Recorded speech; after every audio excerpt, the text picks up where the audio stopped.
Mozindo Mozindo Mozindo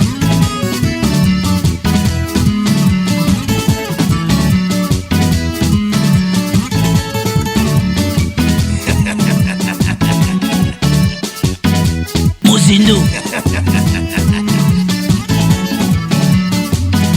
Mozindo Mozindo Mozindo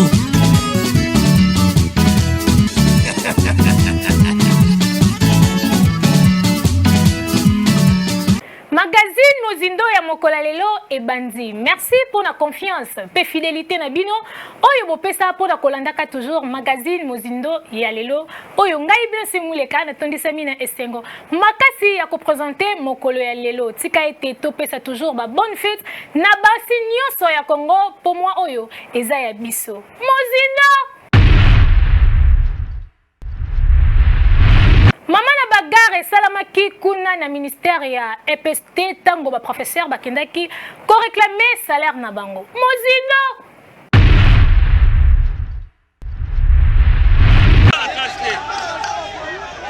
Mokolo lelo eyindaki mabe ba syndicat ya banseignant basalaki démarche pona ko déclarer mbongo na bango salaire ti lelo ndenge bayokanaki na ministre solution ezali te kokoma na bango bakutana na affrontement ya bajene moko botala ndenge elekaki.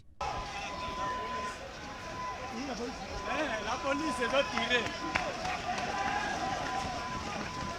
Na suka ya nyonso basendika bango boko bazangi maloba te boyoka ndenge baexplike.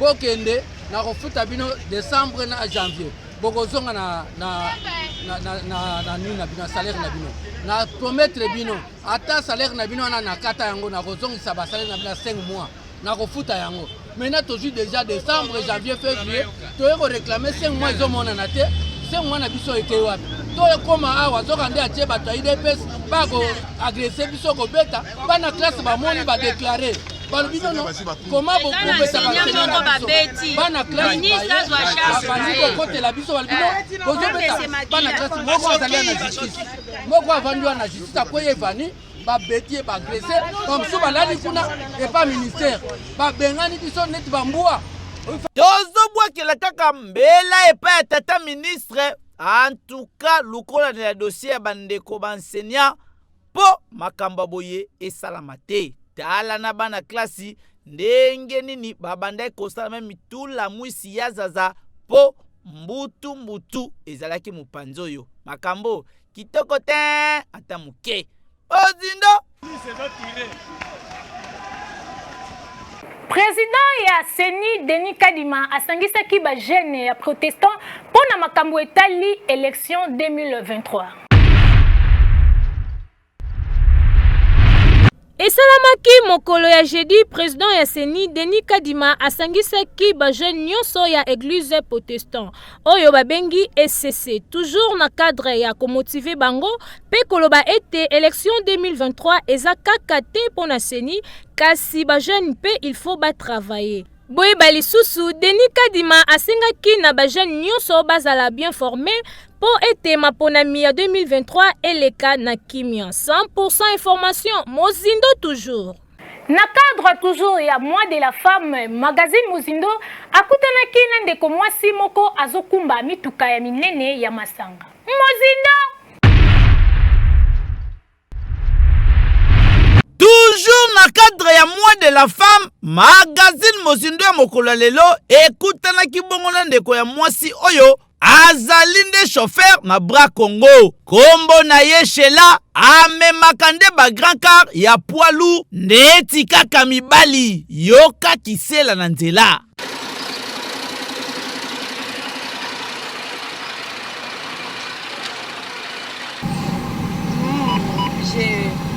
J'aimais beaucoup faire la technique. Kasi ya kokamwa ezali ete ndeko mwasi oyo Shela amemaka plus de 1000 casiers chaque jour. Boyo kabino moko ndenge nini akoma chauffeur pena ba compagnie oyo asala. Quand j'ai seulement décroché mon diplôme, je fais l'auto-école. Quand j'ai fini, j'ai commencé à faire les taxis en commun dans des véhicules généralement appelés catch. Je fais les taxis pendant 3 ans. J'ai travaillé à l'OGFREM comme chauffeur personnel. À la fin, j'étais à la Transco. C'est à la Transco que j'ai appris à conduire des gros véhicules. Quand j'ai quitté là-bas, je suis maintenant là-bas. Kasi lokola mutu azangaka témoignage te, parmi bagera ya compagnie na bango bapesa explication koloba ete Sheila azande mwana malamu na musala.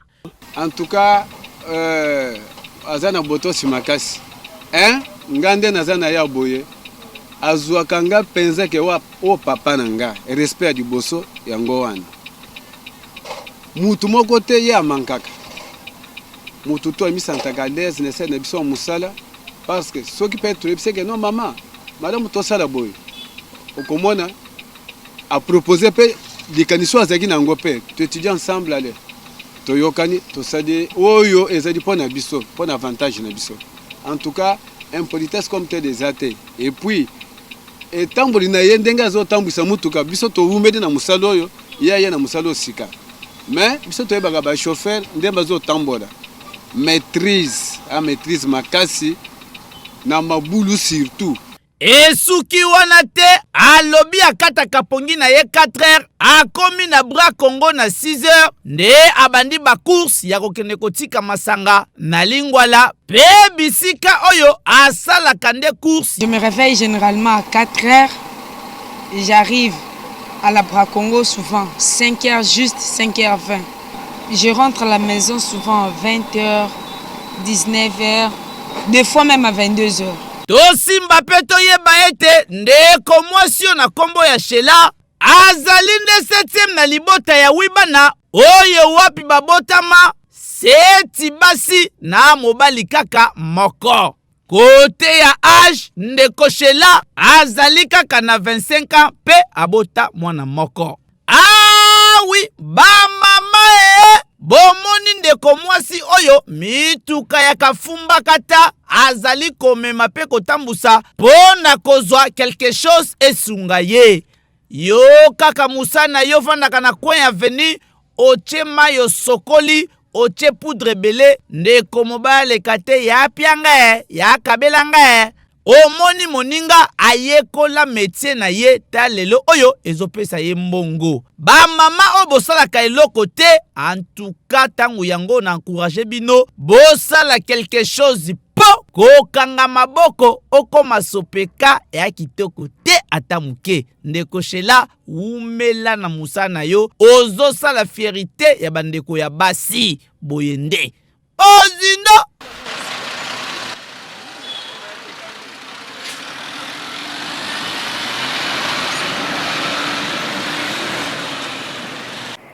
déménagement na ba condition ya kitoko Raikat nde mokonzi Mozindo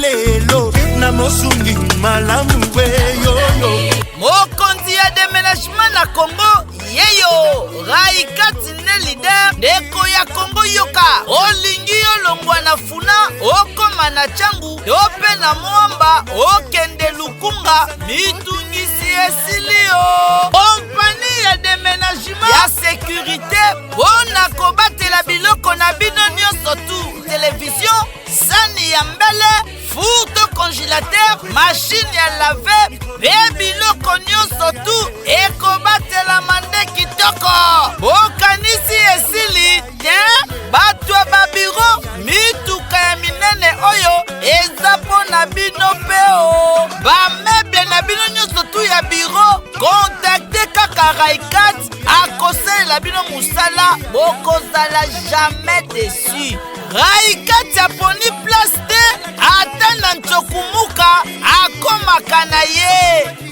Raikat oza penza kokodikoko mukulumpa numéro 1 na makambo teli déménagement na Congo oza nde leader. Attention la télé. Attention le son. Eh oui. Tozindi na commune ya Kimbateke na quartier Mikondo Avenue Nsoko eza ya kobeba makasi.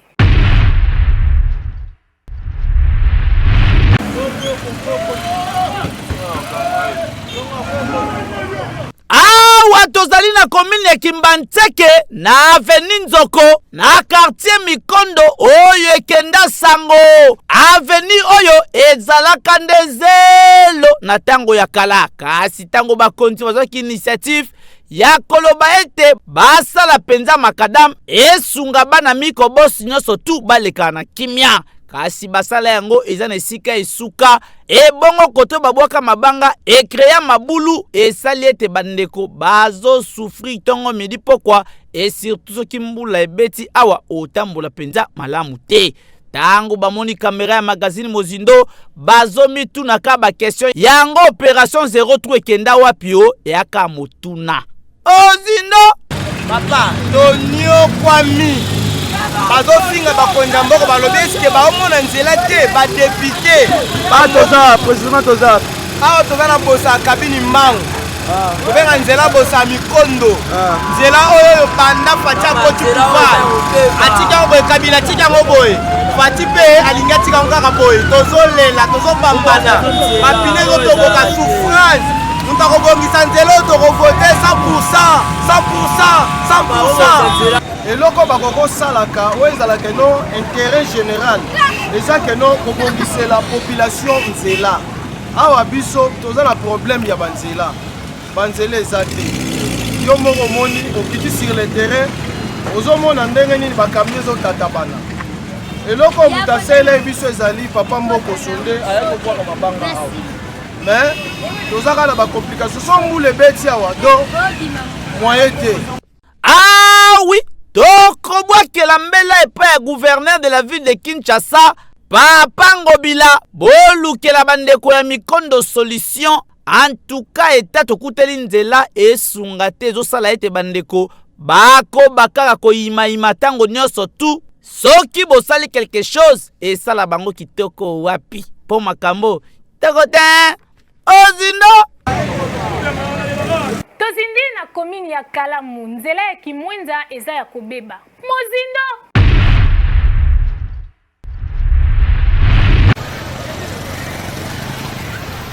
Banzela bozali komona ekufa boye tozali na nzela ya Kimwenza pe kapela. En tout cas ezosunga te ata muke botala eta na yango ya malamu te makambo boye. Koto yo mabulu etimolami koto mususu ma ya mvula ebeti ekokende wapi po bakanivo misusu ya boucher makambo kitoko te ata muke. Tangu population moni kamera ya magazine Mozindo balobi po na nzela oyo toloba bambanga esala pasi Mozindo bino boko zata ba centième batu oyo boyeko filmer nzela oyo. Tomitunaka ba question yango tibola sarona ba media bakonza mboka bamonaka to bamonaka te. Boyoka explication ya bandeko. Nzela oyo emoisa biso passe banda boya ko filmer. So combien de 1000 personnes va ya filmer na nzela oyo. Nzela oyo Kimwenza eza reconnu ebani na kapela oyo. Ekweta mbongo makasi leta ebe yango me banda boye botimoli se moule beti maetoni et projet et comme makasi to comprend peut-être si bo sala te boya bo filmer yango te. Ah oui, tata gouverneur de la ville de Kinshasa Jantinimba Kangobila population na yo ya côté oyo bazonyo kwa mana makambo itali nzela. En tout cas sala quelque chose babeta pedan nzela ya koto dada basala yango po bandeko bazwa kimia esa kitaka. Kote musu balobi ete banda bachela bango pano po basala misala awa batimola mabulu basundola sor na yango bomona ba mai etonda boye. Na somo tata gouverneur tala yomoko ndenge batamoto bazali ko débriller na bango nzela po baleka po mabulu partout esa kitoko te. Ya boye soki akoyi boye bisanga sora ndeko ezanini bomwa na profondeur boye te pardon. Ozindo na komini ya Kimbatseke ba policier bakangi bakuluna. yango kuluna oyo na komini ya Kimbantseke ekosila mokolo nini kaka ndenge bozali komona na bililingi boye bandeko oyo batie bango maboko epai ya la police oyo wapi bazalaka bongo na maison communale ya Kimbantseke. Ndeko kuluna oyo akotelaki ne bandeko na ndaku ayibi television apapi bandeko botala ndenge ni bandeko basi retrouver na bapota na nzoto na bango en tout cas makambo kitoko te ata muke. Tango bamoni kamera ya magazine Mozindo, colonel ba policier ye moko expliquer pe asengi na bandeko nyonso to esengeli ko denoncer biloko ya boye ato yebi kuluna zaka na feni na bino esengeli ko benga bango po ba récupérer bandeko bakende kanya makasisi. Population ba yebi bango. Donc population d'abord a facilité bisotage, de redénoncer bango ko continue à donner les bango, c'est le conseil provincial avait fait de son propre moyen à tirer sur la boîte à situation dans chaque commune. Vous avez pour population sur la banga ba représailles, il y a aussi la bisotage sur Rolande Langa a commis secrètement créer la boîte à la boîte juste au fond bango avec tous les services de sécurité pour exploiter bango et ça nous permet nous la police à notre tour il y a aucun ko traquer ba kuluna parce que nous avons donné. Le population a eu dénoncer et c'est difficile. Tozo senga kaka na bandeko bakuluna palado botika musala oyo eza penza malamu te leta esi ya telemi afongoli misu soki akui bino en tout cas bokobika te po kanyama ezozela bino tope o se retrouver na prison centrale na Makala perte ya famille na yo longonya na la police musala kitoko colonel boko bakaka boye po population ya Kimbantseke ya na bosenga bazana kimia tokolemba te kobwaki la police ba flair na musala oyo bozo sala kuluna oyo asila Sonia lobiete po atika kopi yango bapeso nini pesa mwana na musala soki na peso musala otiki mabe papa soki pesa musala papa na komiki na fina na mwasi na bota gabi oyeboteka maite ata sirage oyebosala te pa mukoloti kaki kuluna mutazuwa Mozindo debuya na ngandingi mwa mobali nyonso ya debuya na motoki na ye ba rouge ya Kingasa nde ba kotelinga ba panzinga biloko ba sina ba mbongo na biloko na nyonso na tika maboko pa malaso na lote ba katinga yi nga na interview pour la biloko na yango nde ba katinga ba pinga na mbongo na tika maboko pa malaso na lote sotikali kaka na komini ya Kimbantseke bakuluna ba papi ndeko mobali moko machette na misu bato akanya makasese bozomona te Mozindo. La police ya commune ya Kimbantseke longonya bazola la pongite tongo midi pokwa lisu likolo ya lisu pona koluka banyokoli ya population. Awa tozali na maison communale ya Kimbantseke jeune garçon bozali komona ba papier machette boye na misu epai ya bakuluna. Esalama kitangu ndeko yozonga ndaku autaki mwa kopi na ye depa pusa na pembeni ya kutani na bakuluna bayebisi etelema alinga bouger ba récupérer lichette ya lisu botala ndeko ndenge bache babandi boye makambo esunga te atamuke. La police palala ki pongite asali ba recherche ti ake ko récupérer bandeko bakangi bango bache bango maboko en tout cas longonia musaki tako na la police. Tozo senga kaka na baboti boveye makasi likolo ya bana botala ba action bazosala na nzela ezotika bandeko na ba défaut ndeti ndeko oyo lisu ekei bakolongola ya kuluna oyo balatisa ndeko to nini otiki ndeko na défaut makambo kitoko te ata mukie yango bandeko akanyama bozwa bandeko oyo bakini kosala bilanga esa kitaka.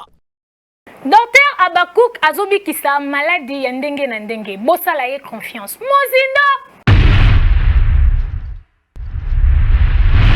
Lelo na 2022 pour la salingolu que tous à la sunabo moingai ndeko na bino phytothérapeute Mbundura Abakouk na leki lelo ko yebisa bino ke toujours il y a le haut il y a le bas et maintenant bato nyonso baluka kingai docteur wana zawapi ba mususu babenga kingai ndibanda mboka ba mususu hôpital na yeza kote nini voilà to ye na kati ya centre exode médical izo vivre toujours sala mosala calmement oyo eza na retard etali yo oyo ezozwa susu mbongo kokende susu na bamboka bapaya un de retard wana retard eza kobwaka mbongo pamba yaka tozali toza wasiko na Kinshasa na kati ya centre exode médical. Exode médical na baoyo bakobosana tozali na quartier Lokele 1 numéro 1 bis na commune ya Matete. Lokele 1 numéro 1 bis na commune ya Matete. Nde yango toza face à face na école oyo babenga école Malandi. École Malandi nde référence na biso tozaka wana na Lokele 1 numéro 1 bis na commune ya Matete. Exode médical ezozela bino puisque vous a exodé na babukono oyo ezomona bino pasi na traitement nani traitement moderne. Bukono biso soignaka boyibi yango to soignaka mingi le bukono babenga diabète sucré. Kabe même que to soignaka bukono mosusu lokola stérilité, incapacité ya couple bazo botate, isa don ya banda to botami nango. Mais diabète au salon recherche après ko tanga to comprendre que non c'est une maladie métabolique. Za bukono zote na ngambo mingi ya biloko kolia. Po ba tutuzo bangwawa oyoka papa na biso za diabétique te koko kutu te ataba koko tutuki makambo ya diabète te mais asa diabétique suite ya makambo yo tozolia ezopesa bato bukono ya maladie oyo babengi kolia malamu te s'il vous plaît pourtant na bibi kolia ba atolia les sociétés non c'est-à-dire kolia malamu te nangonga malamu te pe biloko eza varié pe équilibré te biloko eza mal conservé biloko eza mal entretenu mal donc biloko wana nyonso biloko soki eza na ko ya na malamu te tozolia biloko ya biscuit tuza biote yango nde ezomema bukono bo ya sukali mais ndenge nini koyeba ke ozana bukono ya sukali ou soit communément appelé diabète stango komona ozokumi suba mingi tango ozomona komi konda mingi ozana na santé non normale kosuba yaka na ndenge nini ozana eloko moto benga na lopoto ke potomanie posa ya komela mai soif intense ya komela mai soko ozomona bilembo wana ozomina miso mulili mingi ozomona mokauka ozosentir monoko ezokauka makasi ozoyoka penza ndoto chaleur avec transpiration ozotranspire pamba ata même que chaleur ezate na moya oyo nzamba sala ozolana butu ozobemisa baoreille ya kotoka kosuba kesuba yeba ke okumi deja na ilembo ya bukono ya sukali et puis ezaka bongo te na makolo moto pe crampe okomona bato mususu akobeta libaku abeti libaku ayoki loko te puisque kumi na système chimique okomona ke makolo nécrose et bandi donc soko sale boni kumoko constater biloko wana yeba ke nani diabète contre na nzoto yebi ke bobenga biso na 089 67 19 760 089 67 19 760 numéro oyo zakaka yango bobengaka elungwaka te boya na centre exode médical to yambaka na tongo banda 7h juste jusqu'à 14h juste 7h juste ou 13h juste pour tozaka na bazamba soki mikomsusu yo moninga te naza na zamba mais centre exode pe batebele bolanda ba témoignage ndeko moko mwana jeune fille kaka moke boy pa secret juillet bilali wana bakei na ye batala boy secret makasi babundi toyeke wapona na komaki na problème ya sucre et comme na ba 300 et quelques toki na hôpital ya Mindele bakoko maîtriser motende bapesa biso numéro ya docteur Abakou ne tant toye awa tozu solution tozindi na ba page rose Sandrine Mamba abotama mokolo ya lelo mozindo abotama mokolo ya lelo enani c'est nos cœurs qui te parlent nous te souhaitons tous les bonheurs du monde longévité prospérité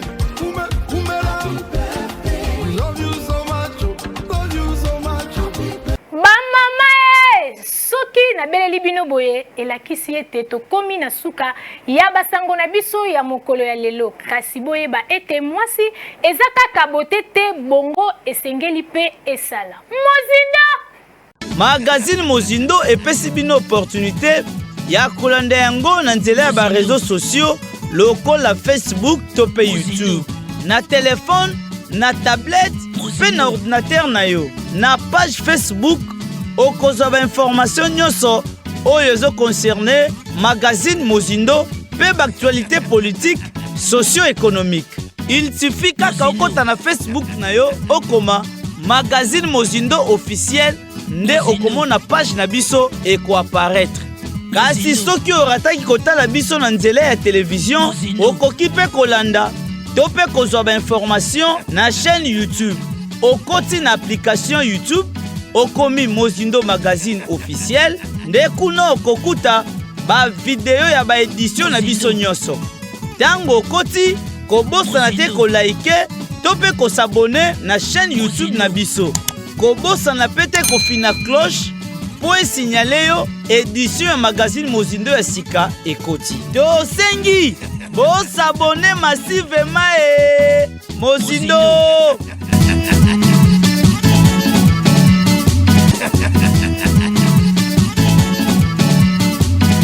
Mozindo. Mozindo. Mozindo.